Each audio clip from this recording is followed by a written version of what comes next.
Hello and welcome to this next video of AS26. Now let us continue further.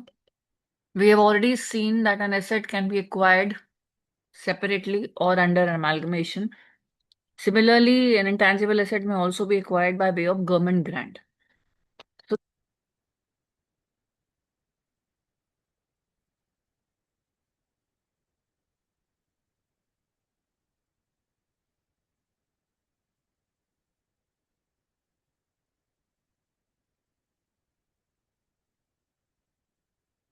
your television station, then import licenses, quotas, or you have got an exclusive right to access some restricted resources.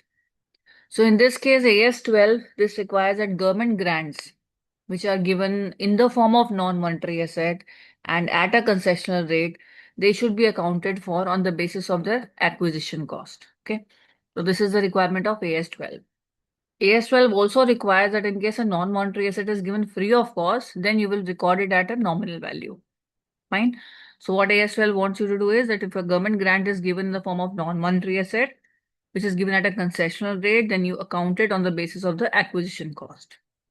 And if it is free of cost, then you record it at a nominal value. Similarly, an intangible asset which is acquired free of charge or for nominal consideration by way of government grant, that is recognized at a nominal value or at the acquisition cost as is appropriate. And any expenditure that is attributable directly to make this asset ready for the use is also included.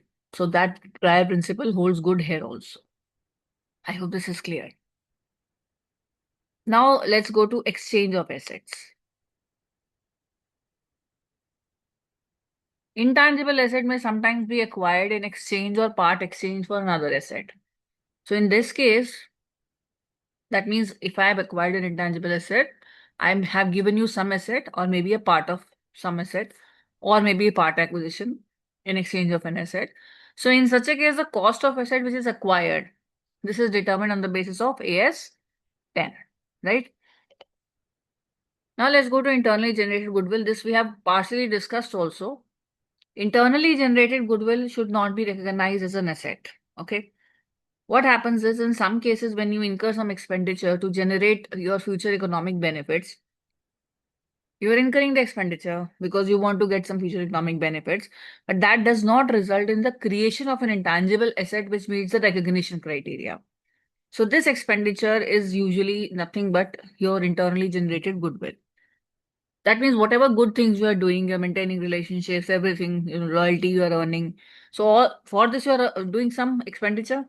So this is contributing to internally generated goodwill. But this is not recognized as an asset because it is not an identifiable resource which is controlled by the enterprise, which you can measure, which can be measured reliably at cost. Okay. So this last line, last three lines of para 36, they assume a lot of importance. So please focus on that also.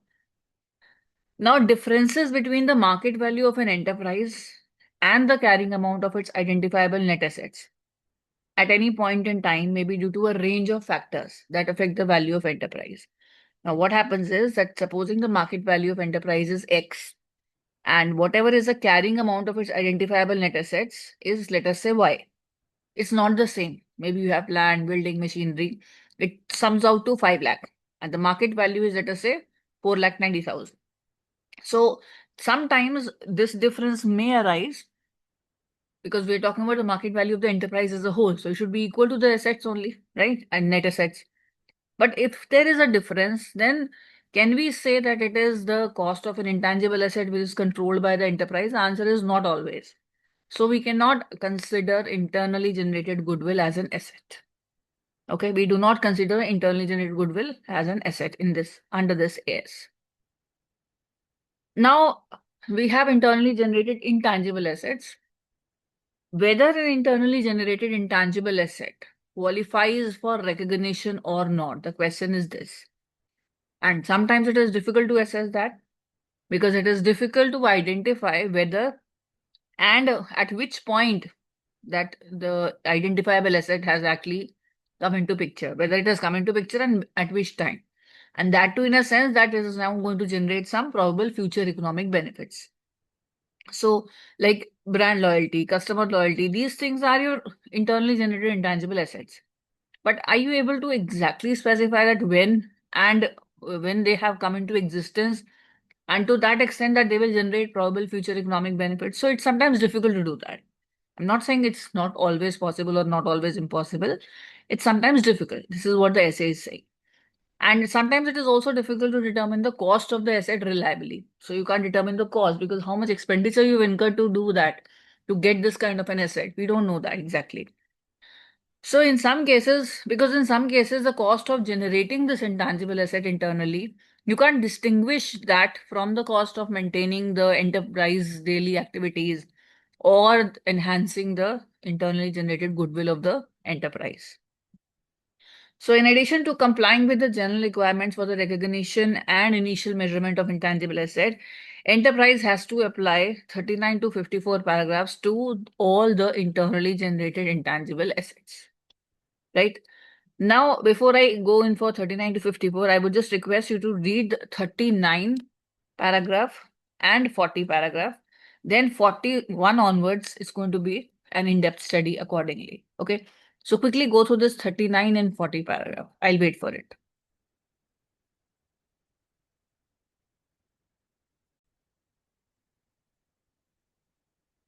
Now, para 39, exactly what does it say is that whether internally generated intangible asset will meet the criteria for recognition. To assess this, that whether the criteria of recognition is being met. I hope you remember what was the criteria of recognition.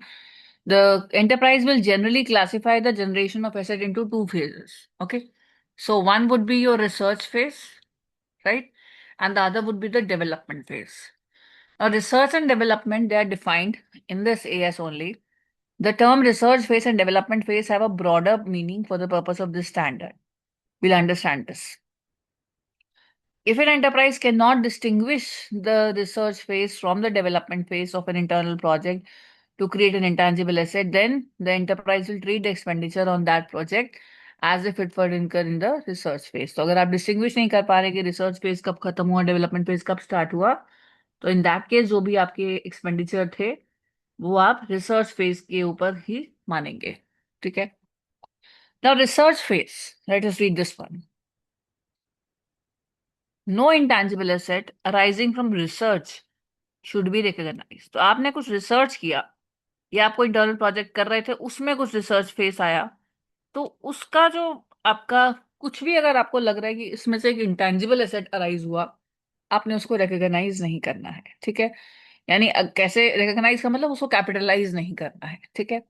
Expenditure on the research should be recognized as an expense when it is incurred. Now, this standard takes the view that in the research phase of a project, enterprise cannot demonstrate that an intangible asset exists. तो जब आप research phase में होते हैं किसी project की, तो आप ये नहीं बता सकते कि इंटेंजिबल एसेट एग्जिस्ट कर गया है जिसमें से आपको कुछ फ्यूचर इकोनॉमिक बेनिफिट्स प्रोबेबल हैं. ठीक है. तो इसीलिए आप उसको एक्सपेंस की तरह ही ट्रीट करेंगे रिसर्च फेज में. एग्जाम्पल्स ऑफ रिसर्च एक्टिविटीज, अब आप इनको रीड कीजिए फिर डिस्कस करते हैं. कोई भी एक्टिविटी जिसका एम है न्यू नॉलेज लेना, वो रिसर्च है. सपोजिंग आपको ए लेवल की नॉलेज है, आप बी सी डी लेवल ले रहे हैं, तो वो रिसर्च है. अब उस दौरान कुछ आपका कुछ भी अगर इंटेंजिबल एसेट आपको लग रहा है कि एग्जिस्टेंस में आ रहा है, तो उसको आप अभी रिकॉग्नाइज नहीं कर सकते. ठीक है. Because it's very difficult to demonstrate that actually it has existed, it is existent to the extent that उसमें से फ्यूचर इकोनॉमिक बेनिफिट्स पॉसिबल होंगे. सिमिलरली अगर आप कुछ सर्च कर रहे हैं या इवेलुएट कर रहे हैं, फाइनल सिलेक्शन कर रहे हैं, एप्लीकेशंस ऑफ रिसर्च फाइंडिंग, मतलब आपने कुछ बहुत सारे रिसर्च फाइंडिंग्स करी, अब आप उनको इवेलुएट कर रहे हैं कि इसमें से कौन सा सही है, कौन सा ज्यादा एप्लीकेबल है, या कुछ भी नॉलेज जो आपको मिली है उसको आप इवेलुएट कर रहे हैं, फाइनल सिलेक्शन कर रहे हैं कि अच्छा ये थ्योरी पॉसिबल है, वो थ्योरी पॉसिबल है. That's also research. Similarly search for alternatives for materials devices, तो अगर आप कुछ ऑल्टरनेटिव ढूंढ रहे हैं किसी मटेरियल का या डिवाइस का या प्रोडक्ट का या प्रोसेस का या सिस्टम का या सर्विस का, तो वो भी रिसर्च एक्टिविटी है. And the formulation design evaluation final selection of possible alternatives, तो जब आप इस तरह का कोई एक्टिविटी कर रहे हैं कि डिजाइन कर रहे हैं, इवेल्युएट कर रहे हैं, फाइनल सिलेक्शन कर रहे हैं पॉसिबल ऑल्टरनेटिव्स की फॉर न्यू और improve materials devices products, all this is also research.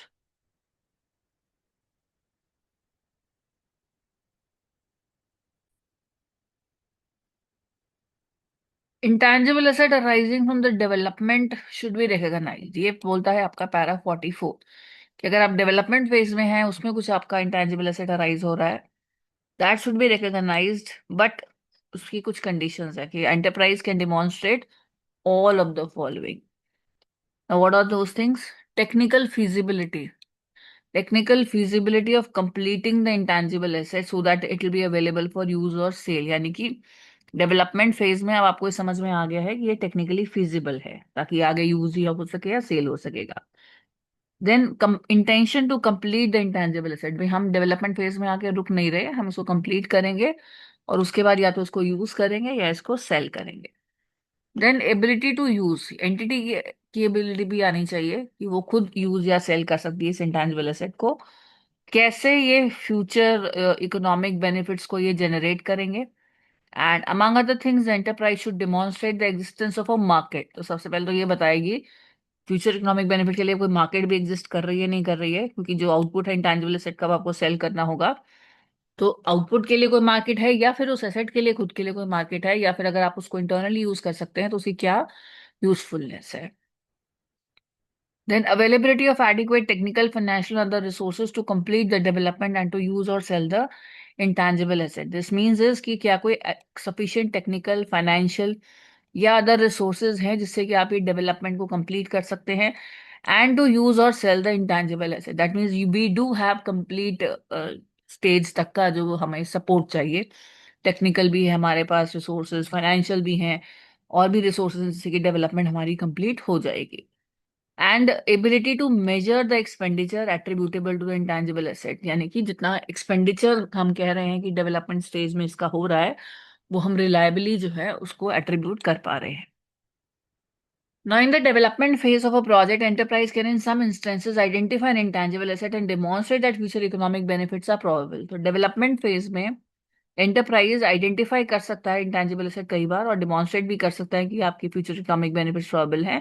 This is because the development phase is further advance than the research phase. अब डेवलपमेंट एक्टिविटीज के एग्जांपल्स क्या हैं देखते हैं। डिजाइन करना, कंस्ट्रक्शन करना, या टेस्टिंग ऑफ प्री प्रोडक्शन और pre use prototypes and models. तो जब आप टेस्टिंग स्टेज पे आ जाते हैं प्री यूज मॉडल पे, तो वो आपका डेवलपमेंट हो गया, ठीक है। सिमिलरली जब आप टूल्स, जिग्स, मोल्ड्स, डाइज, जिसमें कोई न्यू टेक्नोलॉजी है उसका डिजाइन कर रहे हैं, तो वो डेवलपमेंट हो गया।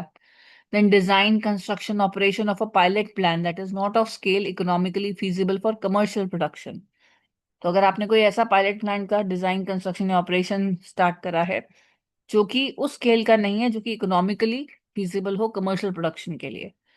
Then similarly design, construction and testing of a chosen alternative for new or improved materials, devices, products, processes, system, services. तो जब आप किसी भी तरह का डिजाइन, कंस्ट्रक्शन या टेस्टिंग करते हैं अपने उस ऑल्टरनेटिव के जो आपने चूज करा है, जिससे कि आप new material, new device, new product वगैरह बना सकें, तो वो भी आपकी डेवलपमेंट एक्टिविटी आ जाएगी। Now, to demonstrate how an intangible asset will generate probable future economic benefits, enterprise usually assess करती है future economic benefits जो कि एसेट से रिसीव होंगे using the principles of AS 28। ठीक है, तो फ्यूचर इकोनॉमिक बेनिफिट्स को कैसे हम देखते हैं इन लाइन विद AS 28।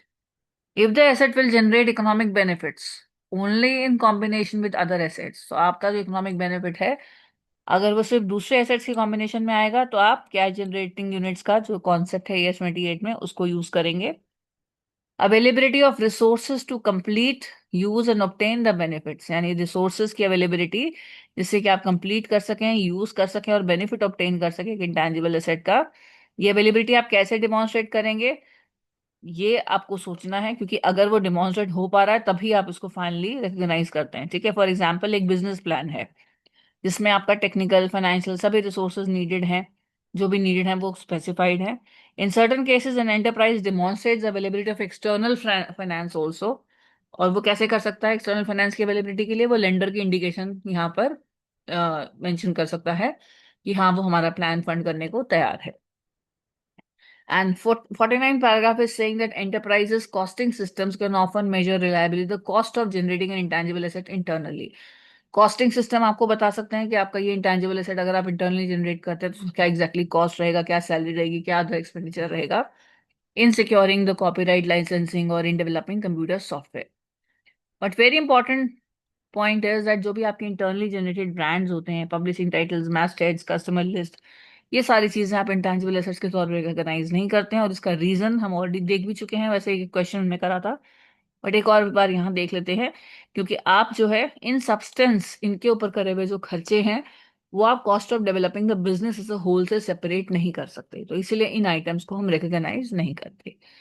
एक बार इसको दोबारा एक बार फ्लिप थ्रू कीजिएगा, रिसर्च एंड डेवलपमेंट फेज को, कि रिसर्च फेज में आपने एक्सपेंस की तरह ट्रीट करना है, ठीक है।